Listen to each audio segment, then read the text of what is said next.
Hello and welcome once again to today's video. In this video, we're going to see some examples for Taylor approximation. Specifically, I'm going to show you two popular Taylor polynomials, and I'll also show you how to prove that these actually converge or diverge using the results on the remainder that we have discussed so far. So this section is titled Taylor approximation examples.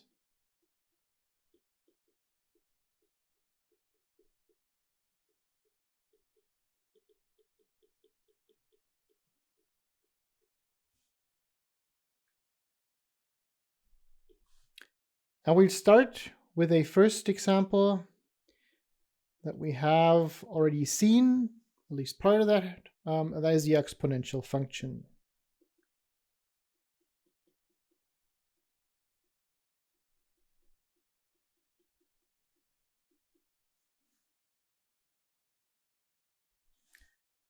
So as you hopefully recall from earlier videos, we have already had a look at the Taylor polynomial of the exponential function, the Taylor polynomial of the exponential function of degree n around 0.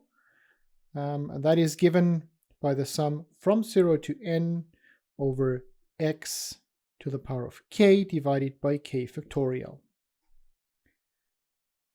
What we'd like to know is whether this series or this actually converges if we let n go to infinity, and if it converges, we'd like to know whether it converges to the exponential function itself or maybe to some other function. So we would like to know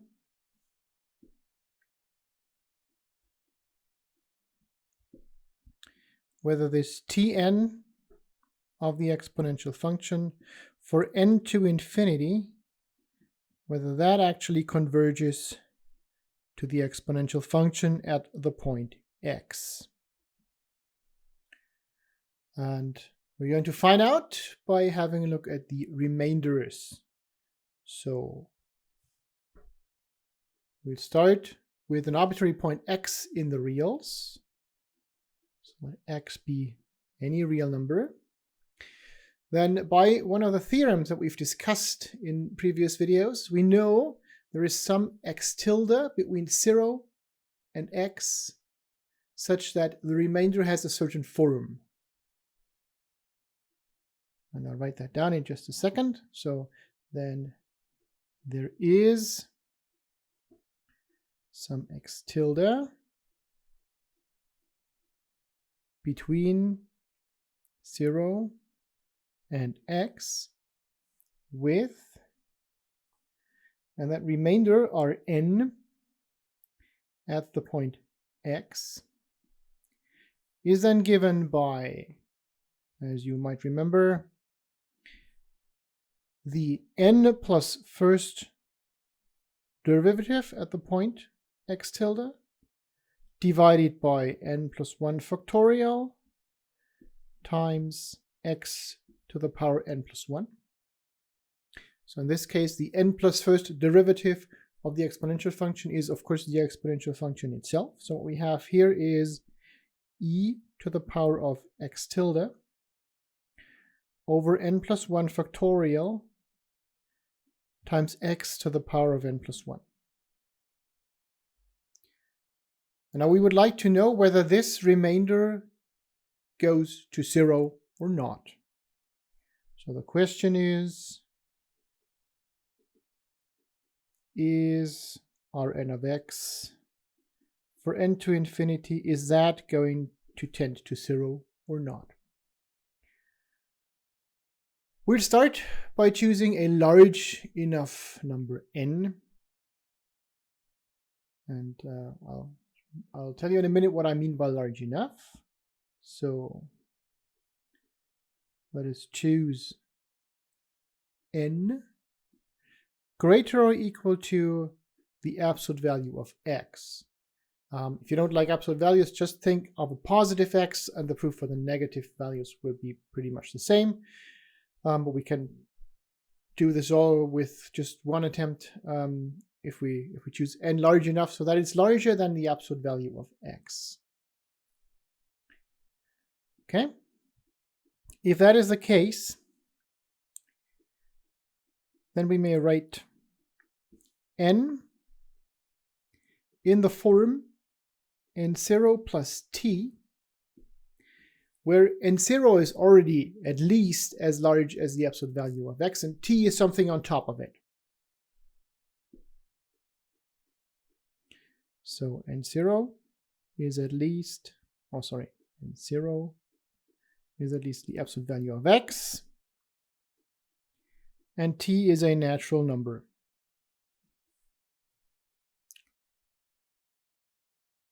The idea behind this is to split the remainder into a part that is constant and into a part that we can work with, that is a little easier to work with. How this works is the following.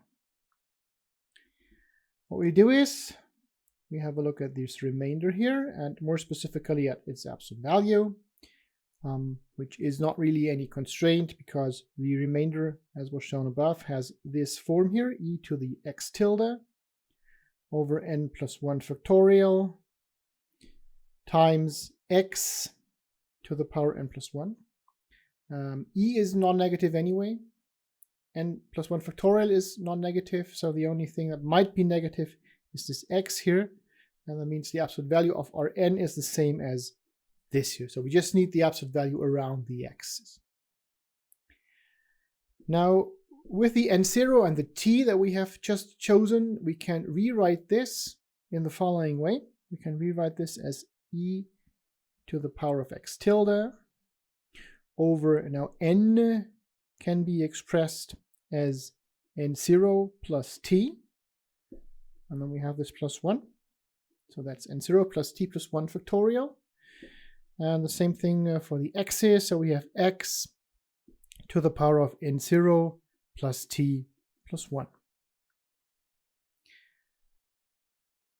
What we can do now is we can split this into two parts, where we'll say we have this e to the power of x tilde divided by n0 factorial, n0 is a constant, times the absolute value of x to the power of n0. Again, n0 is a constant, x is a constant, x tilde is also a constant. We don't know the value of x tilde, we know it exists, and it's going to be constant. It doesn't vary with n. Well, that's the point here. And then the rest, of course, what remains is some power of x, and more specifically x to the power of t plus 1. And of course, the remainder from this factorial here, so we have n0 factorial. That means we'll have to continue with n0 plus 1, then n0 plus 2, and so on up to n0 plus t plus 1. So the important point is this here is constant. So if we want to know the limit of our n, we only have to deal with that second part, with this part here. So we can just concentrate on that now. And that means we only have to consider the second factor.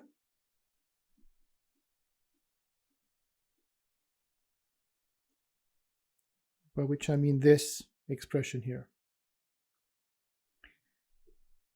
So what we can do with that second factor is the following.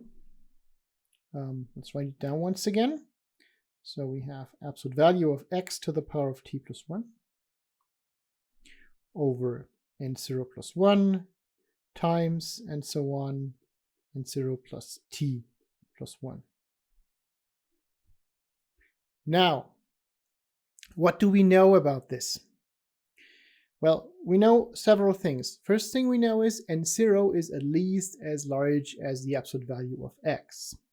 Or in other words, x,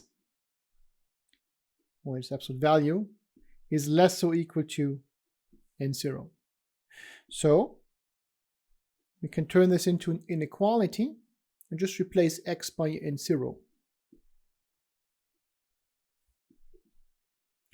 And 0 is non-negative, so we can do this without the absolute values, and that means we have to keep the power, of course.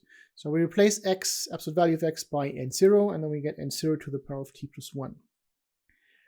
For the denominator, note that all of these factors here, this one, and all in between, these are all greater or equal to n0 plus 1. Right, that's the first factor here, and then all the others only grow by 1 each. Okay? There are exactly t plus 1 factors here.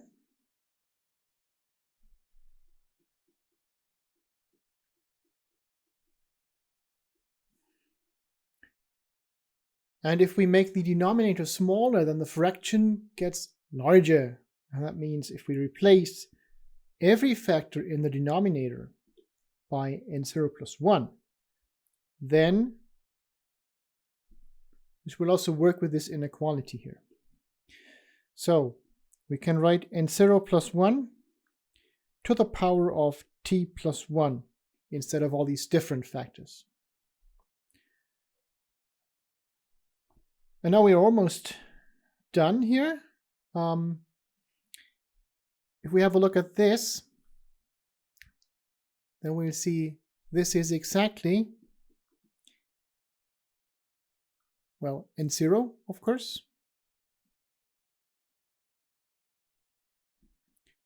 divided by n0 plus 1 to the power of t plus 1.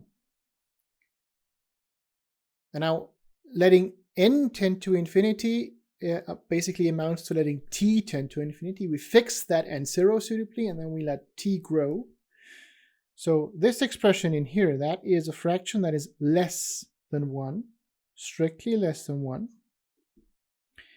And that means if we take this to a power and let t go to infinity, then this will tend to 0. And together with our decomposition here, we have this constant factor, and this factor that we've just shown will tend to 0. That means that this whole expression, our n of x, is going to tend to 0. So what we have shown is the following. For each x in R, we obtain the limit of our n of x in its absolute values for n to infinity is 0. And that means the exponential function e to the x, or x of x, is actually the limit of the Taylor polynomials that we have seen above as n goes to infinity. So in other words, we can write this as the series from 0 to infinity over x to the power of k divided by k factorial. And this series is also known as the Euler series or the exponential series. So this is our first example, and that means we found a new series, one that we haven't known up to this point, and this is a series that we can use to express the exponential function at any point in the real numbers. Now our second example will be the logarithm, and that will be a little more complicated, at least in terms of the result.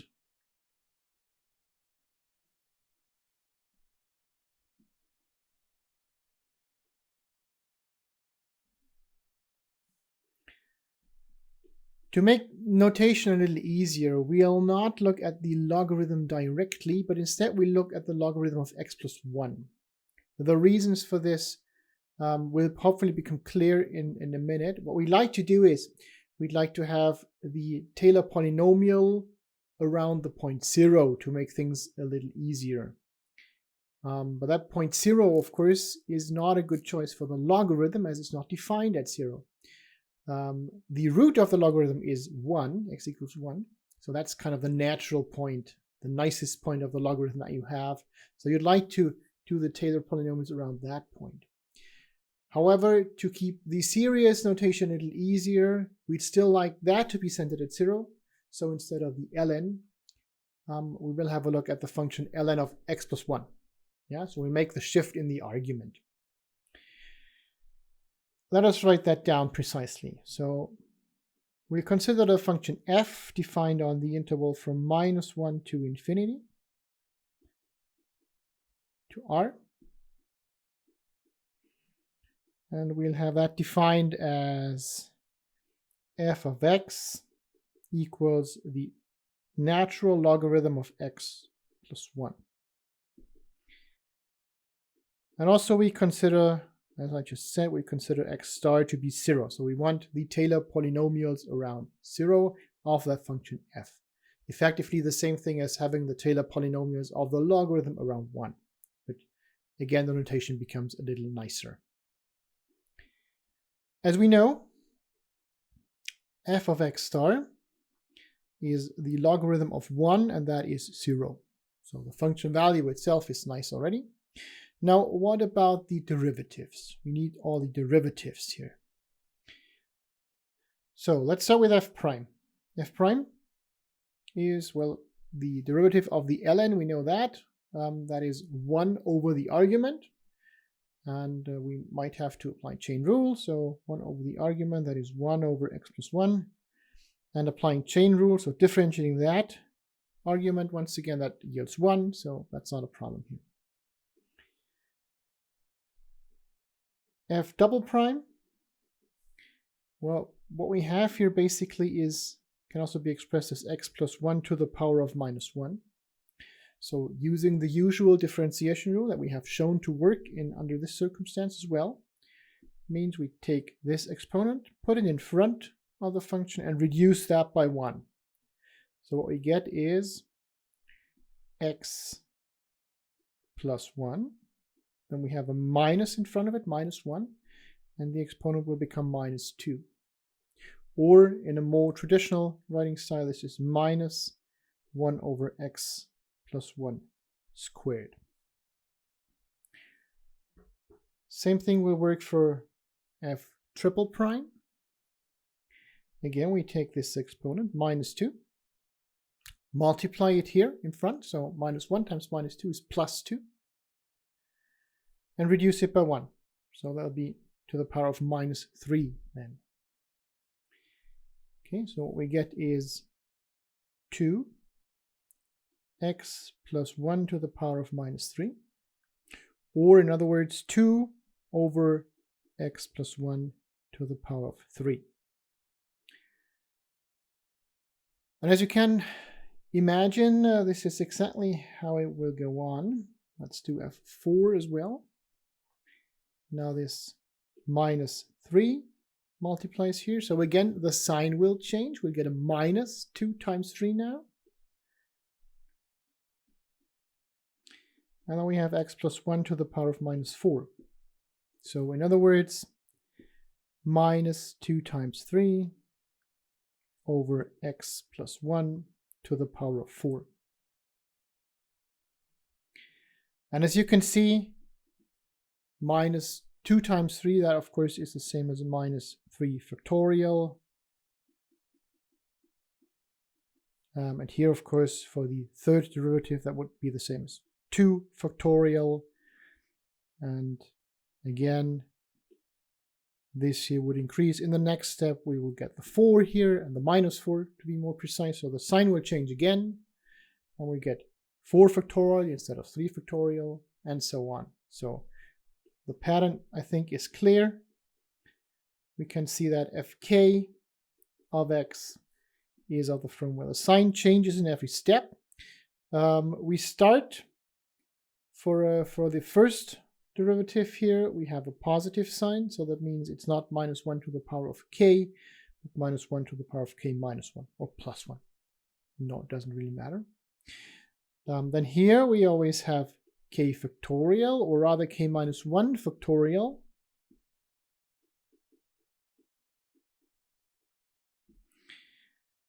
And in the denominator we get x plus 1 to the power of k. So that is the general derivative. And that means the general derivative, the kth derivative at 0, will then be minus 1 to the power of k minus 1 times k minus 1 factorial over 1 to the power of k. So that yields the Taylor polynomial, so Tnf of x around 0. That is the sum starting at 1. So remember the 0th derivative, the function value was 0, so we can just leave that step out. And we have minus 1 to the power of k minus 1. K minus 1 factorial over k factorial times x to the power of k. So after just one little simplification step, what we get is minus 1 to the power of k minus 1, x to the power of k over k. Right? K minus 1 factorial over k factorial, that's 1 over k. So this is the Taylor polynomial of degree n of that function ln x plus 1. And again, the question arises, does this converge? And if so, does it converge against the actual function that we started with? Does this converge against f? So that's what we're going to have a look at now. And to do that, we again consider the remainder.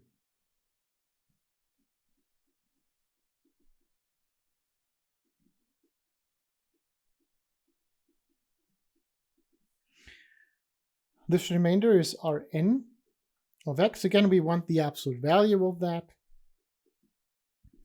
Again, that's going to be the n plus first derivative at some point x tilde between 0 and the point x that we're looking at, divided by n plus 1 factorial times x to the power of n plus 1. And if we have a look at our derivative here, we can use that result, of course. As we're looking at absolute values, this factor does not matter at all. So all we have left is k minus 1 factorial over x plus 1 to the power of k. And if we have k equals n plus 1, we get n factorial over x tilde plus 1 to the power of n plus 1. So this derivative here is n factorial over x tilde plus 1 to the power of n plus 1. Now the function is defined on minus 1 to infinity, so x tilde plus 1 will surely be greater than 0. The minus 1 is excluded. So no need to care about the absolute value here. We do, however, have to care about the absolute value with this x term. So this and this is left. And that means we have x to the power of n plus 1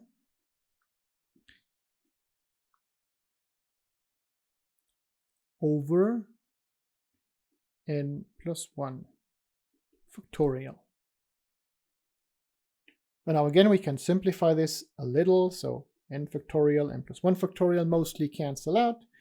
We're left with 1 over n plus 1. And then we have this x and x tilde plus 1 to the power of n plus 1. So what we have here is x over x tilde plus 1 to the power of n plus 1. And that, as usual, holds for some x tilde between x and 0. Now, to make things a little easier, we'll make a case distinction here. We'll investigate 2 of 3 cases that there are to investigate. Specifically, we will not look at the interval from -1 to 0. You can do the analysis here, but it's going to be a lot more technical than we want to deal with in this course. So we're going to restrict this to the rest of the definition of the domain.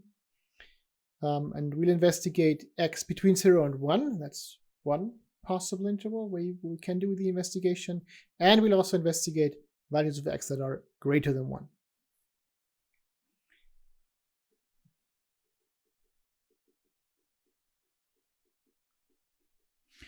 We will investigate the cases x in 0, 1, and also x in 1 to infinity. The case -1 to 0, as I said, we'll leave that one out. So let's start with x in the interval from 0 to 1. In this case, what we know is that x tilde is between 0 and x. So that's in the interval from 0 to x, and it's going to be smaller than x. So what can we say about the remainder? Or its absolute value, rather. That was given as 1 over n plus 1 times x over x tilde plus 1 to the power of n plus 1, remember? And now we know several things. We know that first, x itself is less or equal to 1. And we also know that x tilde is at least 0. So the denominator cannot become too small. The denominator is at least going to be 1. Now, how does that help? Well, that will allow us, again, for a bound on that remainder. We copy that 1 over n plus 1. And then we bound this by saying, well, x is bounded above by 1. X tilde is bounded below by 0, so the lowest possible denominator is 1, and that means the largest possible fraction is 1 over 1 to the power of n plus 1. So that is the same as 1 over n plus 1. And for n to infinity, that simply goes to 0. So that means, in this case, for x between 0 and 1, the Taylor polynomials do converge for n to infinity, and they do converge to the actual function. So that means ln 1 plus x is equal to this series from 1 to infinity minus 1 to the power of k minus 1 over k times x to the power of k. For x in 0 to 1. And just as a quick remark, one can also show that this even holds for x between -1 and 0. So remark, this even holds for x in -1 to 1 altogether. Okay, so this covers the first part of our domain, basically. Let's have a look at the second part. So the second case is x is greater than 1, so from 1 to infinity. Well, what do we know about this case then? Let's again have a look at the remainder. Or rather at the Taylor polynomial. If we look at this Taylor polynomial here, and we know x is greater than 1, then we have summands of a Taylor polynomial of the form -1 to the k minus 1 x to the power of k over k.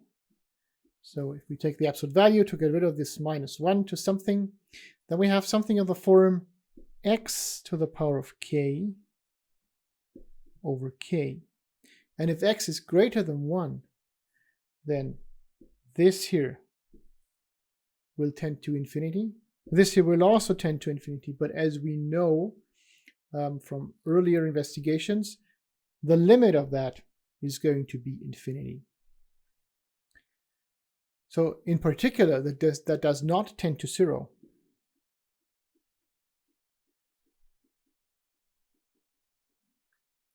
And that means the sequence of the summands of our series does not tend to 0. So the series itself cannot even converge, let alone converge towards the function that we wanted it to. So that means in this case,